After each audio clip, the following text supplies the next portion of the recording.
Isa ka pa rin ba sa nagsastruggle humanap ng trading opportunities? Yun bang chart ka ng chart and then suddenly you will come across a dead end.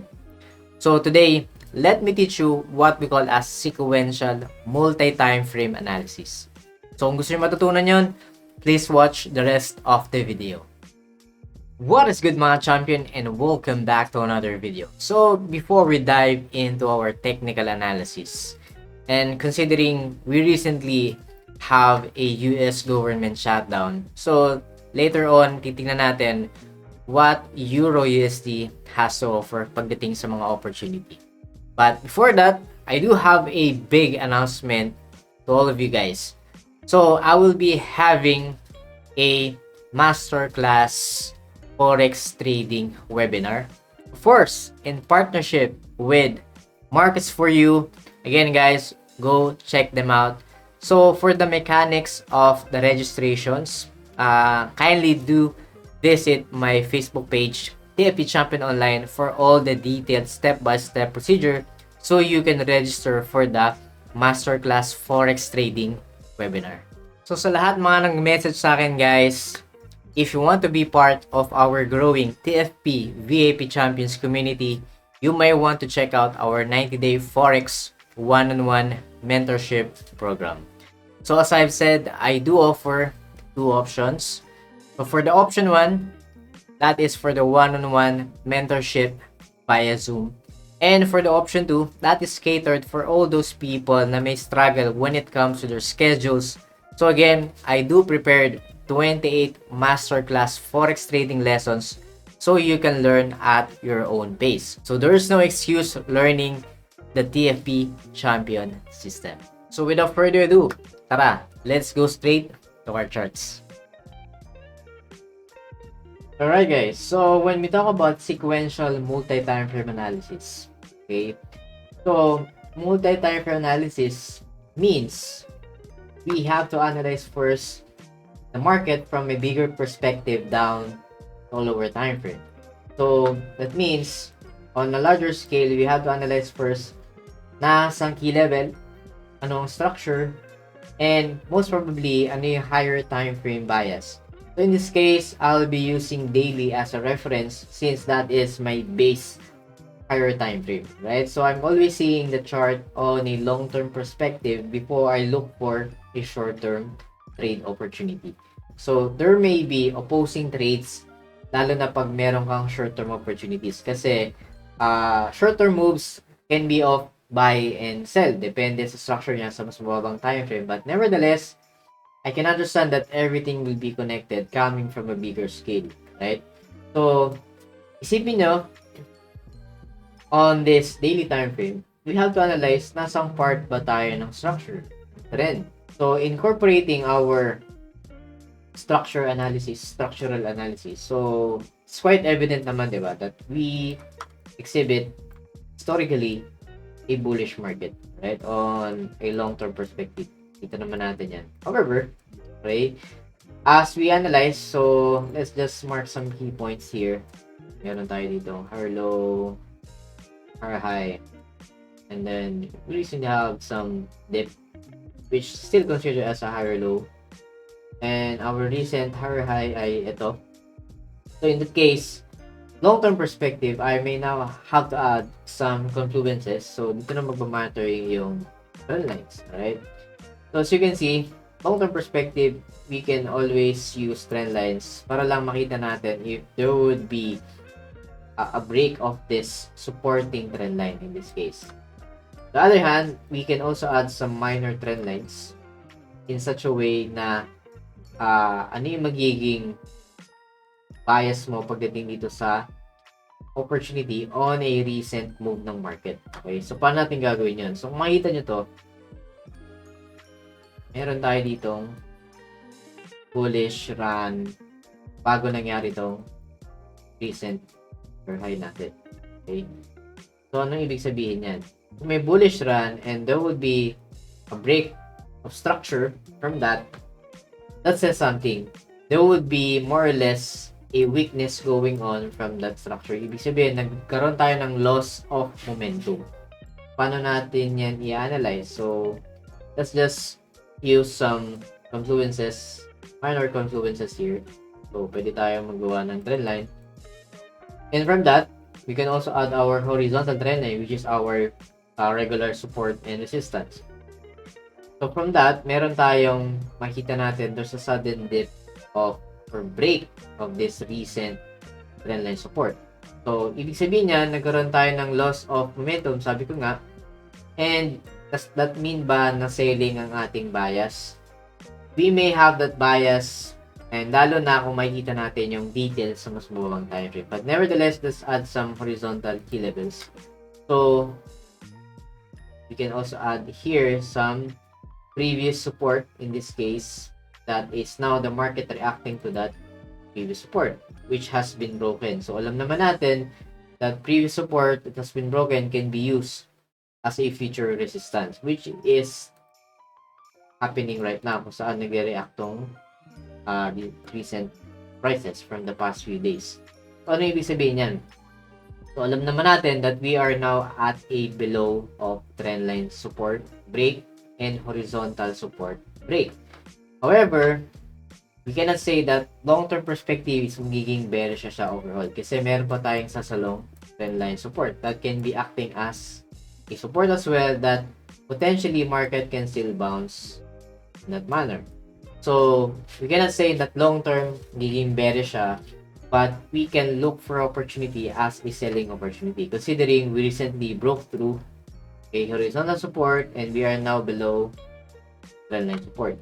So, just a review for our TFP wire system, sabi nga natin, if we are below horizontal level as a confluence and yung ating trend line support, at least 2 confluence, and kung meron ka pa makikitang trend line resistance that you are below on that key levels, that means you are on a high probability sell opportunity.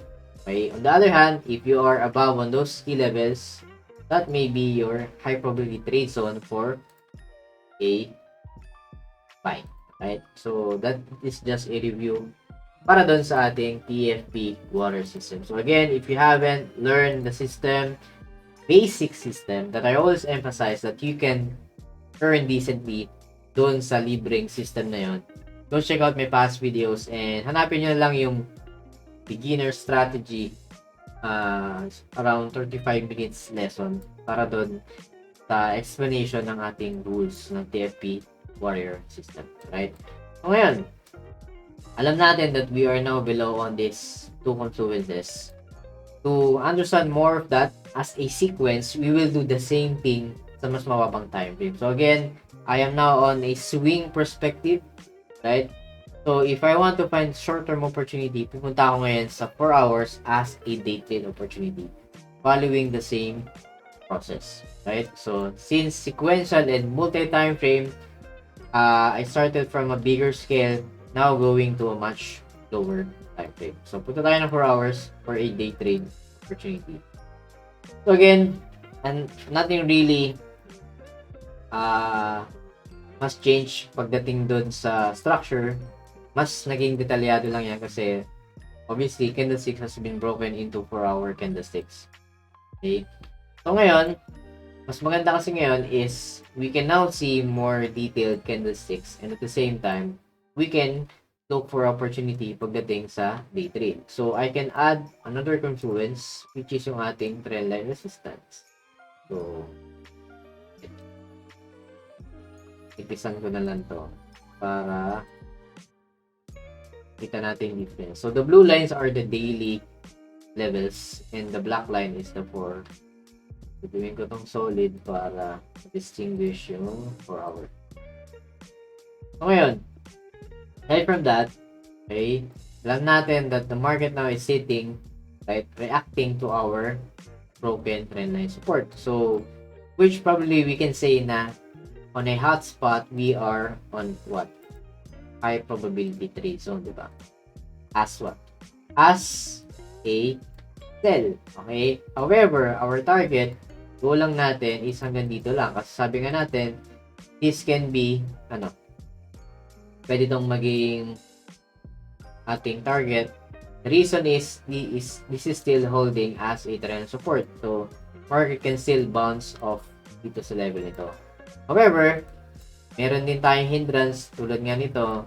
So, if you are eager to buy, might as well, kailangan makasampa ka dito sa dalawang levels na yan. At least, para mas maging aligned dun sa ating system rules that you are trading really on a high probability buy. So, you must broke through this trend line resistance and you must be above at least itong horizontal naman. Diba? So, again, everything will work pagdating sa mga key levels mo. So, ang HPT for buying is around this area. So, based dito sa ating confluences. So, again, meron tayong logical support here. So, we can add that as well. Diba? So, nakita nyo, we are now confined in this cone, diba? Or more or less, dito sa space na to. Around this area. So, our opportunity for short term is around here. Nandito lang sa level na yan. For buy, again, sabi nga, kailan makasampa siya dito, breaking through this trend line resistance, and you must be above these levels. So, ito yung sweet spot mo for buying. Okay? So, given all of that, ibig sabihin ba nun, pwede na ako mag-sell? Right? So, even though our bias is sell as of now, based sa pinapakitang HPT zone, so again, ayusin ko lang yung HPT zone to. Okay? And our potential target would be around this area. Okay? Depende sa risk-reward ratio nyo. So, for me, personally, I'm just aiming for 1:3 risk-reward ratio. Whatever happens, I'm okay with that. I'm contented with that. So, less good approach is always the best approach pagdating sa risk management strategy, right? So ngayon, ano pinakang gawin? Now na meron na tayong nakikita mga rejections and selling pressure candles, okay, mas nagiging solidify pa yung ating analysis.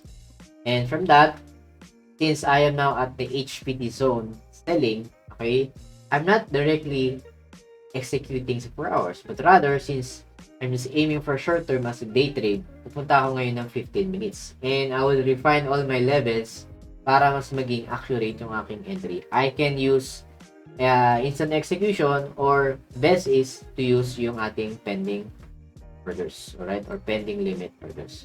So, aware tayo na sa HPT zone tayo sa 4 hours. HPT zone. So, HPT stands for high probability trade zone as a sell. Muna to para hindi laban. Okay, so now, we'll try to refine our entry. So tayo sa execution time frame, which is yung ating 15 minutes. Okay.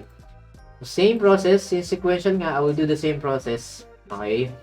So, aware ako na nasa HPT zone ako. So, that means, I must be below certain levels, diba? So, at least 2 confluence na horizontal, diagonal, okay, and a broken trend line support. So, ano pwede natin gawin? Okay.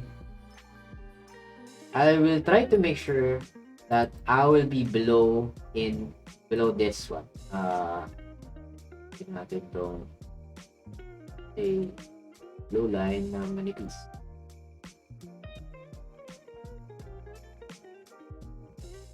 Okay, the thin blue line is my 15 minutes level.